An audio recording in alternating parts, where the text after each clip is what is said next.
Okay. And Rob, just to, Rob McDade, ROB MCDADE, captain of the Phoenix Fire Department. Can you just give us a play-by-play of kind of the breakdown time-wise here? So we have a visitor in town for apparently a child's soccer tournament. Decides to take a hike on Camelback Mountain. Calls his wife, who's back in Missouri, says, I'm hitting the mountain. The last communication with the wife was at noon yesterday. Said he was heading out on the mountain. Did not hear back from him. The wife became concerned. They called other family and friends that were in town, and then they reached out to the Phoenix Police Department. They came out here, searched, and then nightfall came, and the search was then ended at that time. So at sunrise, they contacted us, the Phoenix Fire Department Technical Rescue Team. We went through 2 shifts of rescuers. What was hard for us is that the hiker started in Echo Canyon Main Trail, so what you would say is the north side of the mountain. Unfortunately, we found him on the south side.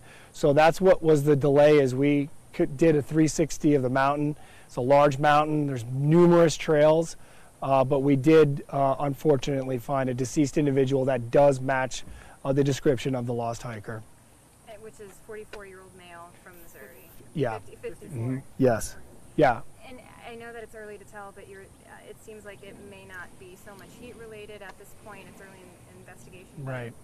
What does it appear? Right. So early in our investigation with PD, but it looks like the individual made it to the top of the trail.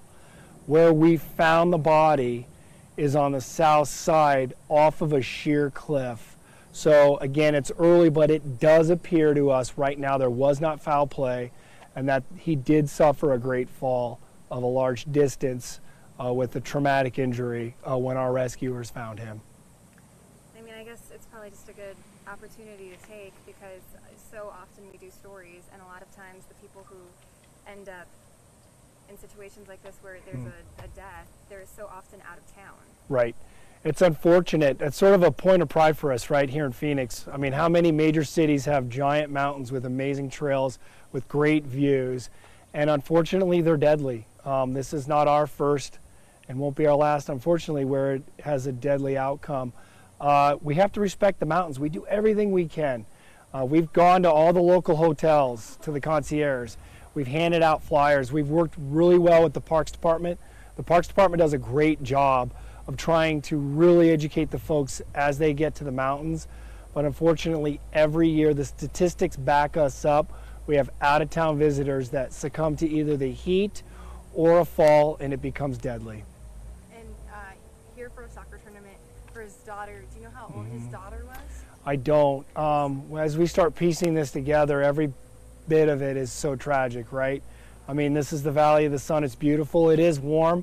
I mean, I think if I was out of town, I would take advantage of beautiful hiking trails, but I would probably reverse it and say something. If I was visiting in Minnesota in February, I was going ice fishing, I would probably want to be prepared for the dangers of the ice.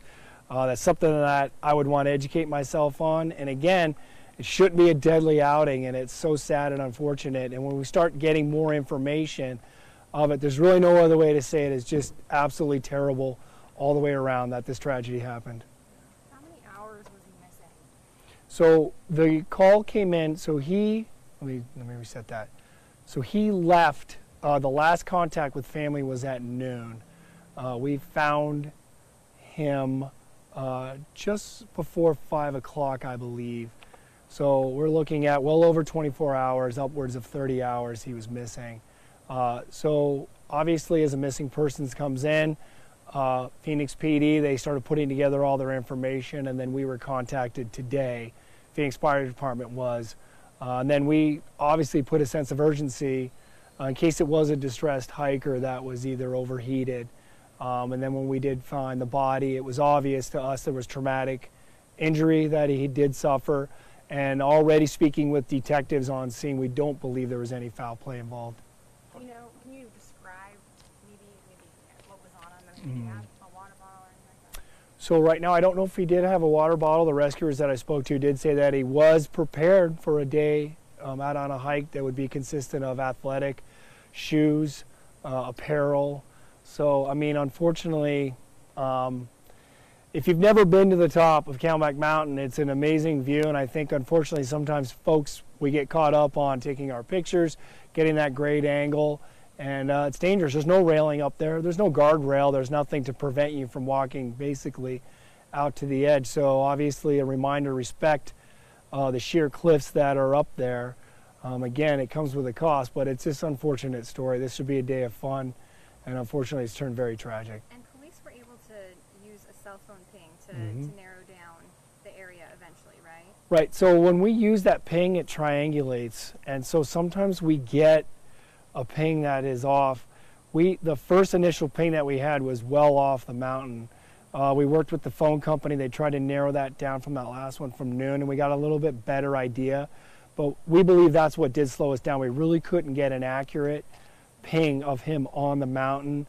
I'm not sure about the science, how it goes in, but I know they use separate towers to try to triangulate. And that first 12 to 18-hour window, they just couldn't get a good location.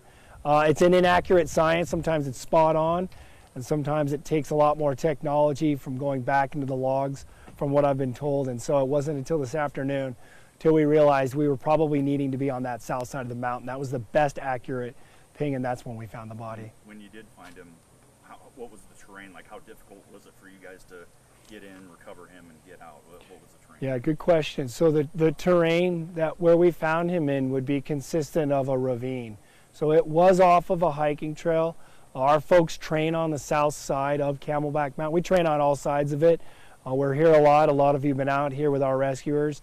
It's an area that we were familiar with, but fortunate for us, it was an area that we were able to get rescuers there pretty quickly once we realized where the body was. But unfortunately, it was too far. He was too far gone for us to make any resuscitative efforts. And that where you found him, even though your guys were able to get there, that's not a place where generally hikers would be passing by, right? Correct. Yeah. Where we found him, that would not be a place where hikers would be either on a trail or hiking. So it was evident to us that he was not traversing down the south side of the mountain. There is no trail off that south side to safely bring you down. That's why it was pretty easy for us to sort of piece it together, to look up, to look at the surrounding areas and realize that it was pretty obvious that he had indeed made it to the top. Very consistent from a fall from the top to that area. Very tough to get to from the bottom, and plus we found his car in the parking lot that I'm in right now, which would be the northwest parking lot, which is the main trailhead. So we have every reason to believe that he did make it to the top. And any idea where, I know you said you didn't know what hotel, but what city here was he staying? Was it in Phoenix or was it Scottsdale? I'll check with detectives. By your news time, I'll have that for you, but right now I don't have the exact information. Was the body found through like a search over the terrain, or was it found through a helicopter? It was. So it was a combination of park. We had our parks folks that were out here that are on these mountains every day. We had our TRT crews, and then we had a helicopter above. We found something, a local media helicopter found what they thought would be consistent with a body. Radioed it actually to me. We radioed our folks on the ground, used their location, and found the body.